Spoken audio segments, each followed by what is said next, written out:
La risposta del Veneto alla tendenza neocentralista del governo Renzi arriva anche grazie a un convegno, titolo "Come un sistema federale può favorire la crescita in Europa, il caso italiano e tedesco", la sede il Consiglio regionale. Il messaggio: la tutela della competitività delle aree più produttive deve partire dalla realizzazione del federalismo fiscale, dall'unica riforma cioè che appare in grado di determinare una concreta riduzione del residuo fiscale, riportandolo a livelli accettabili e garantendo al contempo la solidarietà tra i territori. Ne è convinto anche il presidente Clodovaldo Ruffato.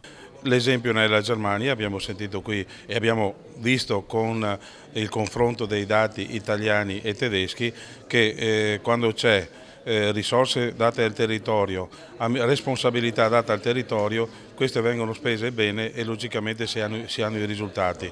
Manca in questo momento anche una strategia europea di sostegno per le regioni più avanzate e trainanti. Noi l'abbiamo lasciato il federalismo, vogliamo riaccentrare tutto, quindi applicazione dell'attuale titolo quinto, cosa che non è stata fatta, si vuole riformare senza averlo applicato.